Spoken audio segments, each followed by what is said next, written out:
You must use videos to run an online business. But video hosting companies like Vidalytics, Wistia, Vimeo are expensive.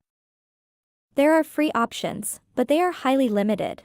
You have to pay hefty monthly or annual recurring fees in order to use the hosting service. You can try and save money by hosting your videos on YouTube, but YouTube players have tons of distractions that takes your viewers away from your video to YouTube. The solution is VidHostPal. When you first log into your account, go and choose your storage. You can use YouTube, your Amazon S3 account, or your own Dropbox account. I chose YouTube and click Save. With VidHostPal, we can host our videos on YouTube, but there are no distractions. And you can have opt-in forms on top of your video and collect email opt-ins straight from your video. If you want, you can have a call to action and a button on your video to take viewers wherever you want them to go. Let me show you how. After choosing your storage, go to your dashboard. Click Add Campaigns. Give your new campaign a title. Click Next Step. Copy the YouTube video URL that you want to use. You can add a password on your videos if you want to.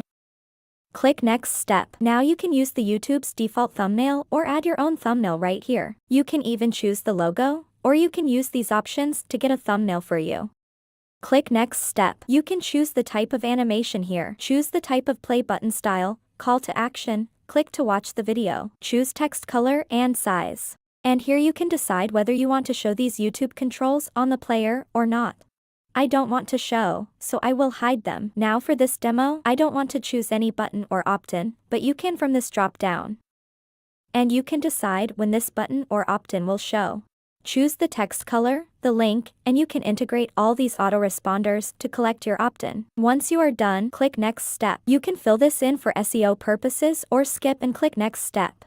In most cases, we don't need a template, so click Save. Now go to your dashboard, click this copy, and copy this code. Go to your favorite website builder, add an HTML, and embed this code in the HTML placeholder. Click Save, and voila! Now your video is actually hosted on YouTube, but showing on your website without distraction and without paying hefty fees to Vidalytics, Wistia, or Vimeo. This is an opportunity of a lifetime. Go get it.